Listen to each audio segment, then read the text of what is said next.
Good morning. I'm Harley Schlanger from the LaRouche Organization with your daily update for February 2nd, 2021.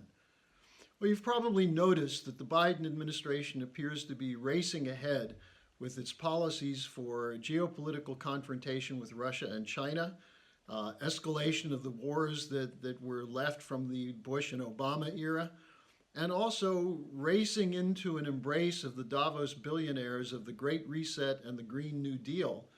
Well, the U.S. economy is continuing to collapse, and what they're doing is moving to set up a new bubble. So let's take a look at some of these things and see what's actually going on here. You start with the fact that within less than 2 weeks, Biden has signed 37 executive orders, proclamations, and memoranda designed to reverse most of what was done by Donald Trump in his 4 years as president.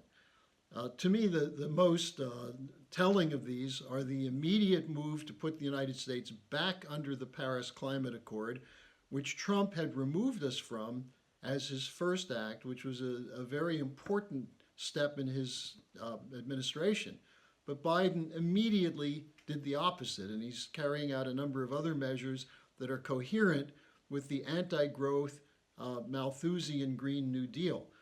Also, while the President Trump in office was removing troops or trying to remove troops, except the pro-war faction in both parties was trying to sabotage him, Biden immediately sent U.S. troops into northeast Syria.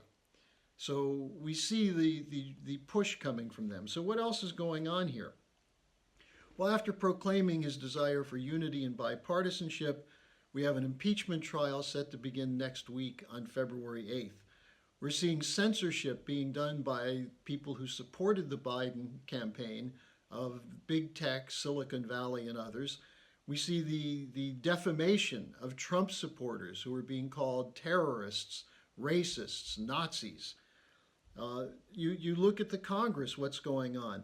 There's a lot of posturing going on, but nothing is being done to address the fact that many Americans are facing incredible problems, putting food on the table, keeping a roof over the head as we're moving toward evictions and foreclosures. People can't afford health care. Millions have lost their health insurance in the midst of a pandemic with nothing being done to protect them.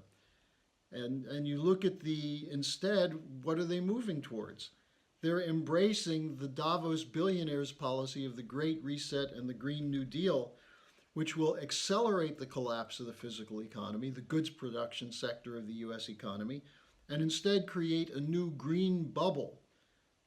They're condemning millions to poverty and early deaths while funneling trillions of dollars to speculators. Now, we saw something interesting in the last couple of days around this Robinhood and GameStop issue, where what was exposed is that the whole financial system, with free money coming in from the Federal Reserve to speculators, is a Ponzi scheme. Now, the question is not who benefits from this. The hedge funds have had their way for years. After the collapse of 2008, instead of punishing them, they were rewarded with bailouts and an open field to continue the Ponzi scheme. So while some people are cheering on the Reddit platform people who are punishing the hedge funds, they're just engaging in another form of market manipulation. The market manipulation for speculation is the problem, not who gets the money, because the money doesn't get to the average person. So what's necessary is a move toward restoring physical economy through a regulation of the financial system. Instead, they're giving more power to the central banks, who are acting on behalf of private banks. That's what the Great Reset is, to allow the looting to accelerate based on free money given by the central banks, while the means of existence of the vast majority of people in the United States and worldwide, their standard of living is being attacked and their potential for a future has been destroyed. And while this is going on, where's the bipartisanship? When there was discussion of some action to address this coming from Alexandria Ocasio-Cortez, who doesn't have a solution, but at least said, let's look at it. Ted Cruz held out his hand and said, I'll work with you. And what did she do? She put on Twitter, you almost had me murdered, and called for him to resign. Hardly bipartisanship. Now, on the strategic front, we're seeing more of the threat of war.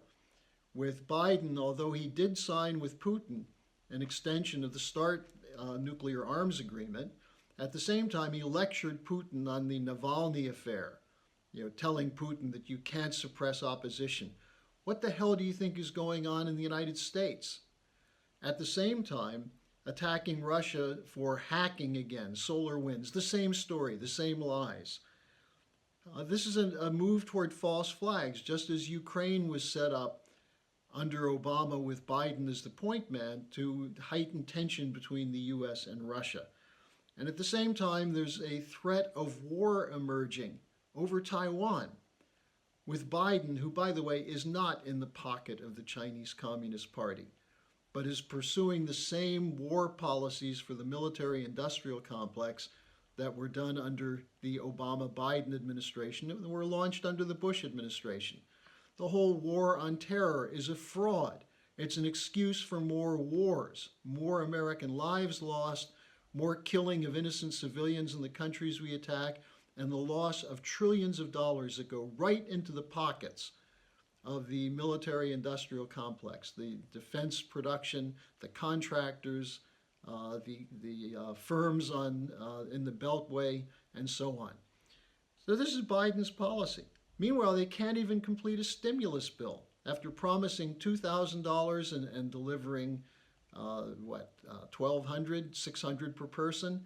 They then promised $1,400. Now it's down to $1,000. And I'm sure it's going to go down more. They can't even agree on something like that while they're providing trillions to the speculators. So what do? Well, let me just remind you that the LaRouche Organization was set up by Lyndon LaRouche 50 years ago to expose this corruption, to forecast the direction that it's going, and to provide an alternative. LaRouche functioned for over 5 decades as a kind of shadow president, advising people such as Ronald Reagan, working with National Security Council back when the National Security Council under Reagan was trying to do something good. LaRouche is known internationally for his economic policies and his exposure of how the security state, the surveillance state, the military-industrial complex promotes war and financial looting policies under the international bankers such as the IMF, and offering alternatives to that. That's what we represent. And we're continuing in this fight. We're not going to surrender to this deep state. We're not going to sit back and wait for the white hats to ride in. We're offering to you the opportunity to join us on the stage of history and win this fight against a vulnerable and weak enemy. As I wrote in my article this week that's posted on the blog page on the LaRouche Organization, the people doing this are desperate and vulnerable because more people now know who they are. So come to the LaRouche Organization site, sign up for my blog page or sign up on the site, share our posts with your friends and allies, and make a contribution because we're going to continue this fight. Now, the importance of this can be seen in an event that happened yesterday with the sentencing of Kevin Kleinsmith, who pled guilty. He's an FBI agent who pled guilty to doctoring the documents that were used, that is, forging documents, altering documents used in the application for a warrant at the FISA court against Carter Page. This was the opening run by Comey, McCabe, Peter Strzok, and others for Russiagate, the lying, fabricated story which used what the FBI already knew was a lie, the Christopher Steele dossier, to open the door for spying on the Trump campaign. Now, Kleinsmith wasn't operating on his own. What about Comey? What about Strzok? What about McCabe? What about Lisa Page? What about the whole cast of characters who we now know about, who were involved in promoting Russiagate? Nothing. Silence. And Kleinsmith was given a suspended sentence Essentially, he's going to have to do some community service and be on probation. But he got off. They got away with this. They knew the Steele dossier was a fraud. They knew this was all fabricated. And they put the nation through hell for 4 years. They smeared and slandered President Trump. They challenged his election victory by saying essentially it was a fraud through manipulating ignorant deplorables. They did everything they could to take the power out of his hands. This was a 4-year coup. They cannot be allowed to get away with this. We're going to hold them accountable, and we're going to build the forces internationally, including inside the United States, that can take power away from them and bring us back to the American system. So join us at the LaRouche Organization, and I'll see you again tomorrow.